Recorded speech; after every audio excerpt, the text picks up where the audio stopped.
So whenever you say the name Andy Irvine, there's an immediately, if I read it in a magazine or an interview, you always see the phrase after, the icon of folk. Or you hear, you associate Planksty, the Sweeney Boys, Donald Lundy, Paul Brady. Again, the history there is huge. When you, such as tonight, you're going on stage, do you feel there's an expectation from the audience for what they're about to see? Or do you let it worry you at all? No, the audience doesn't worry me really at all, because I have high expectations of myself. Given all things being equal, I would expect to be at my best every night.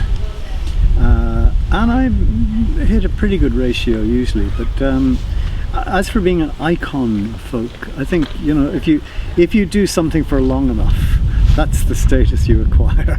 And that's really where I'm at. I mean, I've been doing it for so long that I can't think of any other. They say, well, is he a star? No, he's not a star. So what is he? He's a hero. Yes, he's a hero. He's an icon. Aha! There it is. Will it eventually become the godfather of folk? I hope not. Oh God, I hope not. No.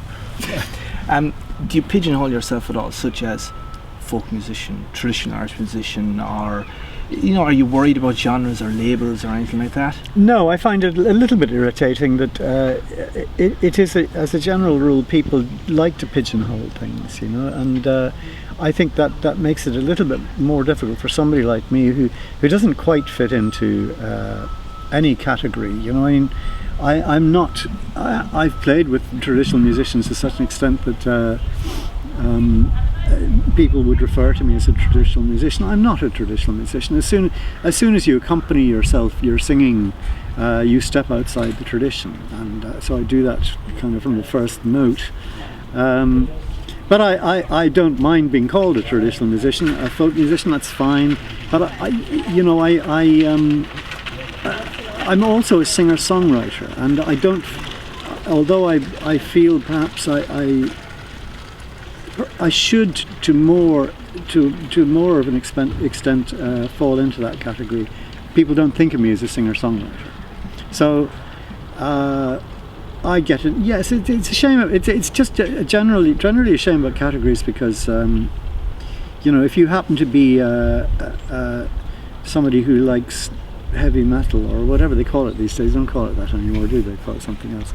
But if you happen to be somebody like that, and somebody says, "Oh, would you like to hear this record I've bought of Andy Irvine?" and they say, "Oh, what kind of music do you play?" They say folk music or traditional, and they go kind of, "No, I don't really want to hear that." So people are kind of people prejudge you by the pigeonhole that you've been put into, which is a bit of a shame. Let's say just for enjoyment, you pick up an instrument and you play something. Where do you find most satisfaction? Is it within the traditional Irish, say, or I know you have a huge repertoire of Eastern European type music? Yes, I don't do that much Eastern European music at the moment, largely because it requires a technique which I've always been striving for, but never quite got to play. I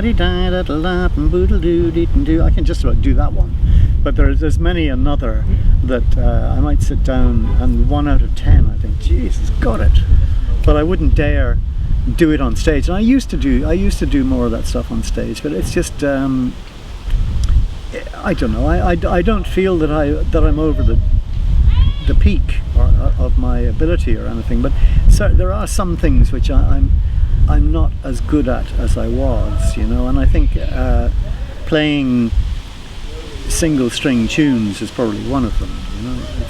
I have a new album coming out which I have to plug here, but there's one particular song on it that I didn't bring it into the studio as a finished article. We built it up, and Donald Lunny and myself, we spent hours trying to get this thing right.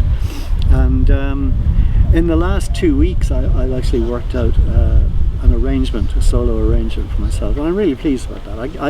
I still can't do it, and if I do it tonight, it'll be as an encore after the show, and I'll make a complete hames of it, I'm sure, because the first time you do something like that on a stage, you expect expect a few swear words in the middle.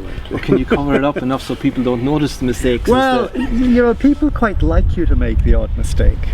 It's a strange thing. I've never quite understood it. But I mean, if you thought this thing out, the full length of it, you'd say, right, well, this is where I'm going to put in the mistake here.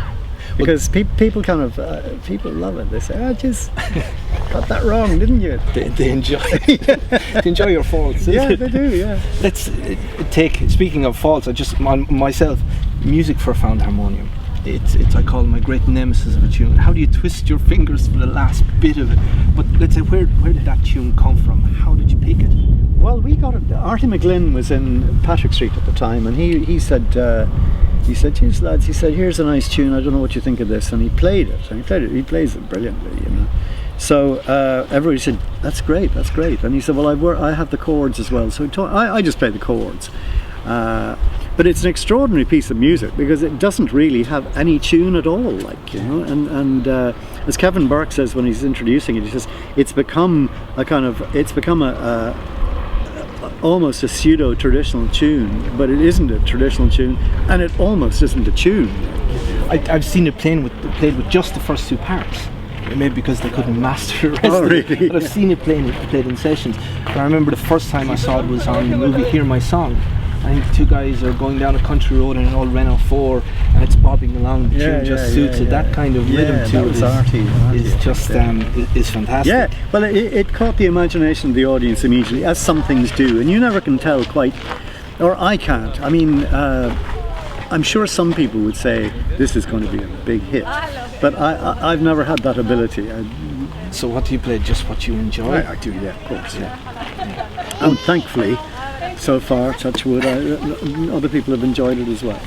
Well, let's say with that in mind, what are you listening to right now? Like what CD is in the car, or what do you...